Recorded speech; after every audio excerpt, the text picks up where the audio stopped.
Escola Sabatina começou, te encontrarei com meu Jesus. Olá, tudo bem com vocês? Vamos para mais um estudo da lição da Escola Sabatina, nossa última lição do trimestre, né?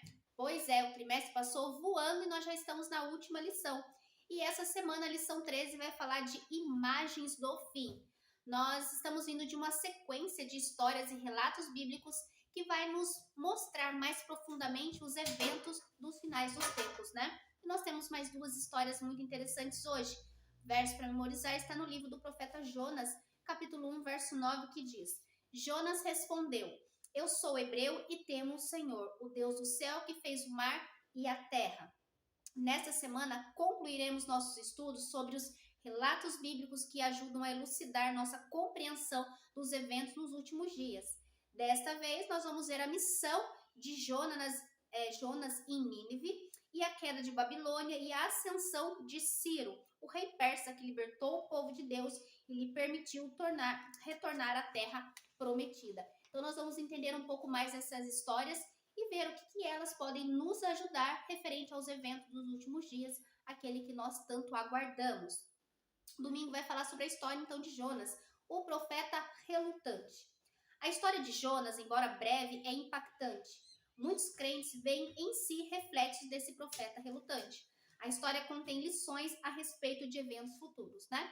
Quem nunca se colocou no lugar do profeta Jonas, onde Deus envia para uma missão e ele recua, se esconde, vai para o lado oposto, né? E aqui nos traz um verso, está lá em Mateus, capítulo 12, verso 38 a 42.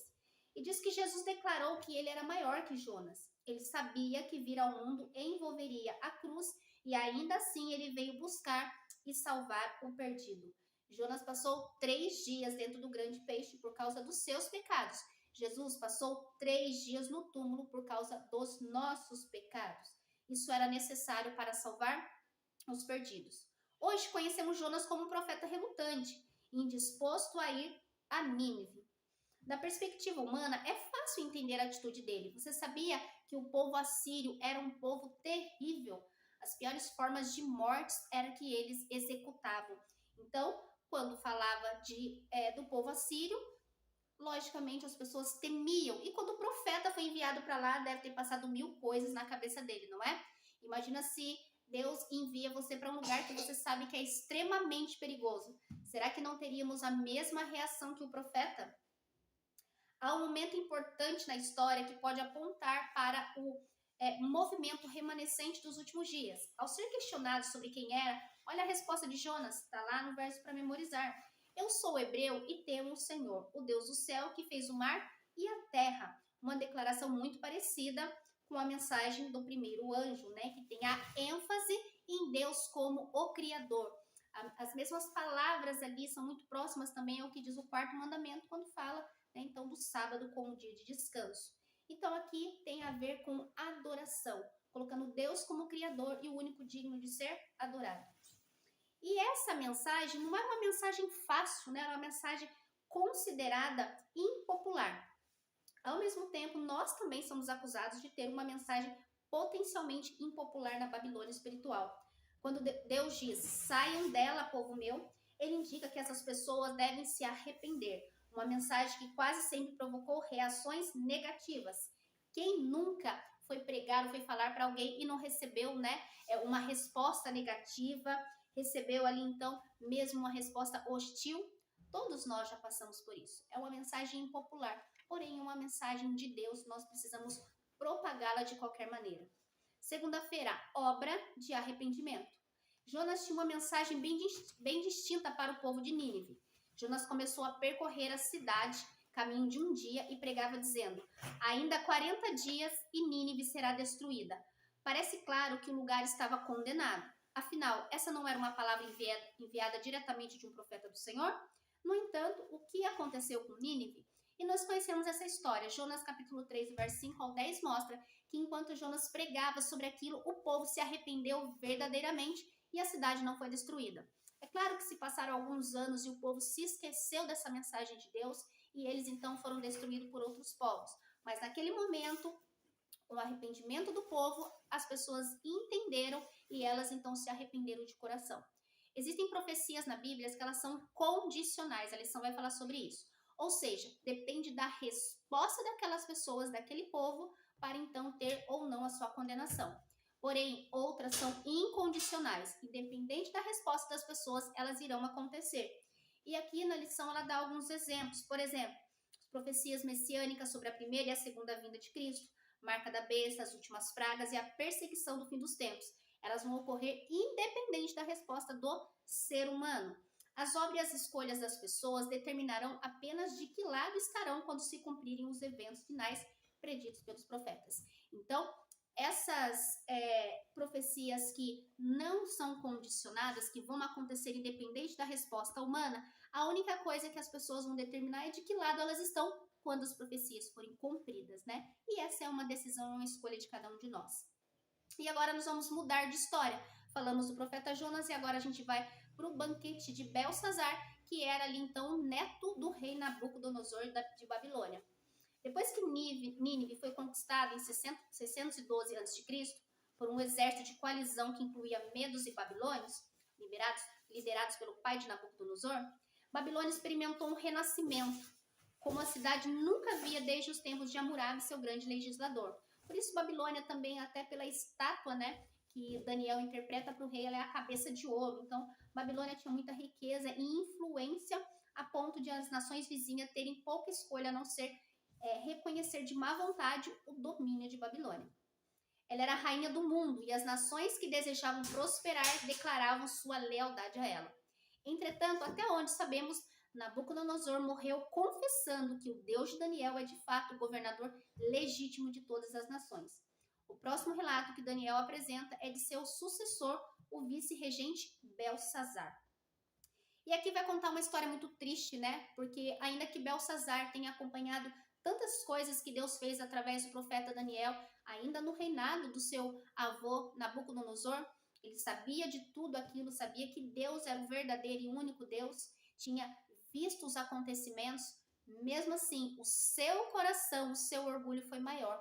Em um determinado momento, ele manda pedir, então, todos os utensílios sagrados do templo do Senhor e coloca ali numa festa, num banquete, com bebedeiras, com coisas terríveis, mostrando, né, o que verdadeiramente tinha no seu coração, ou seja, ele não temia ao Senhor. Aqui diz que talvez a parte mais triste do relato de Daniel esteja em Daniel 5:22. Depois de relatar ao rei a queda e a restauração de Nabucodonosor, Daniel repreendeu Belsazar. Embora ele pudesse conhecer a verdade e até testemunhar, escolheu ignorar esses eventos e embarcar no mesmo curso que trouxe problemas ao seu antecessor.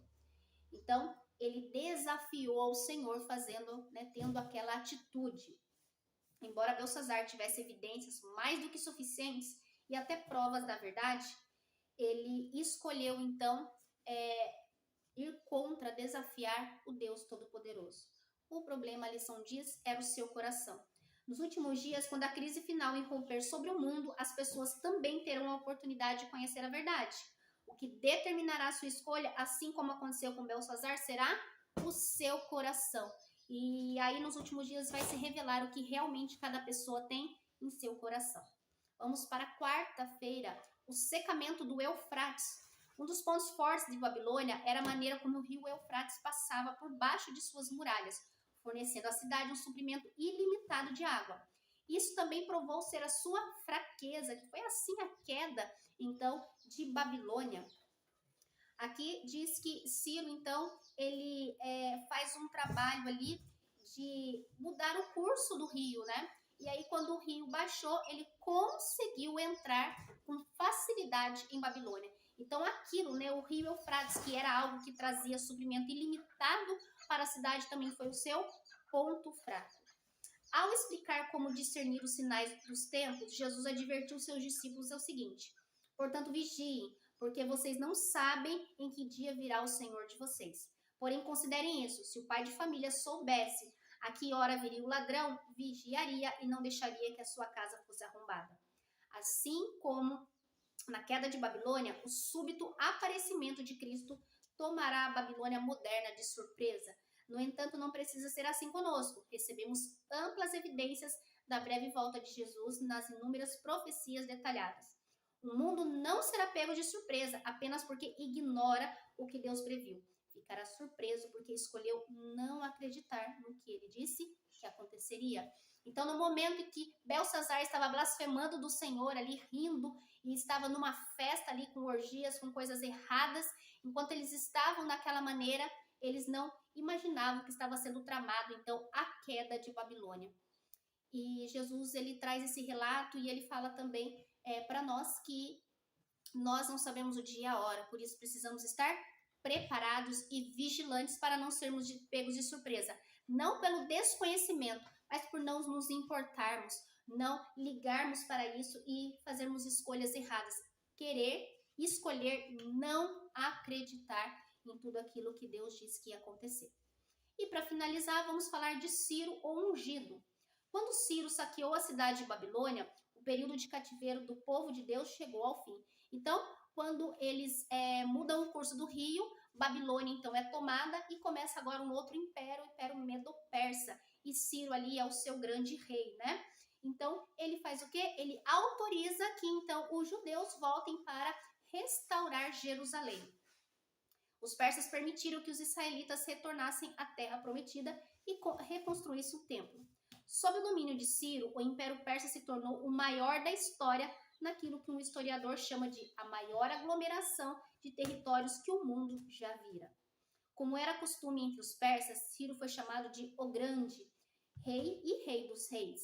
Ele prenuncia o que acontecerá quando Cristo retornar para sua igreja. Ele é o rei que vem do Oriente, travando guerra contra a Babilônia e libertando seu povo para escapar da Babilônia e ir para a terra prometida. E é por isso que Deus se refere a Ciro como seu ungido. Esse famoso persa não apenas libertou o povo de Deus, mas sua campanha contra a Babilônia também é um tipo ou representação da segunda vinda de Cristo. E aqui traz um relato para nós em Crônicas, né? Segundo Crônicas 36, 22 e 23. Nas nossas Bíblias, o Antigo Testamento termina com o profeta Malaquias, mas na ordem cronológica, segunda Crônicas, então, né, que é o decreto de Ciro, é ali o final da história do Antigo Testamento. Portanto, o próximo episódio do cânon das Escrituras é logo o livro, o Evangelho de Mateus, que traz para nós o nascimento de Cristo, né? Que é o Ciro Antítipo. O rei Ciro ordenou a reconstrução do templo terrestre. Jesus inaugurou seu ministério no santuário celestial, que terminará com seu retorno e nossa libertação. É claro, Ciro não era uma representação perfeita de Cristo, nenhum tipo se encaixa perfeitamente com o antítipo e devemos ter cuidado para não nos prendermos a cada detalhe. Porém, em termos amplos, Ciro atuou como um salvador. Assim como ele libertou ali então o povo de Israel, permitindo que eles voltassem para Jerusalém, Jesus ele veio para nos dar libertação, para nos salvar completamente. E é nisso que nós devemos nos apegar, olhar para a história e ver como Jesus, como Deus está caminhando junto com o seu povo para salvá-lo. E nós sabemos que em breve ele retornará para nos levar de volta então para o lar celestial, para Canaã celestial. Amém? Vamos orar? Senhor amado Deus, querido e santo Pai, louvado e santificado seja o teu nome. Senhor, somos gratos porque a cada história, a cada relato que nós lemos, Senhor, nós vemos a tua mão poderosa acompanhando o remanescente, estando com a tua igreja em cada detalhe, Senhor. Obrigado por tanto amor, obrigado por esta misericórdia. Nos ajude, Senhor, a anunciar essa verdade a todas as pessoas. Que não fujamos da nossa missão, daquilo que o Senhor tem para nós. Nos use segundo a tua vontade, Senhor. Nos abençoa e nos guarde para que no teu retorno, na tua breve volta, estejamos, Senhor, aguardando o Senhor com toda a alegria do nosso coração. Obrigado por todas as bênçãos, obrigado por esse trimestre e abra nossa mente para que um novo trimestre, um novo momento de estudo se inicie e que cada um de nós continuemos aprendendo e prosseguindo a te conhecer em nome de Jesus.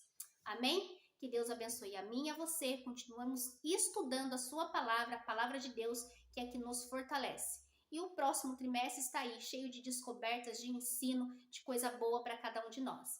E nós nos vemos na próxima lição, se Deus quiser.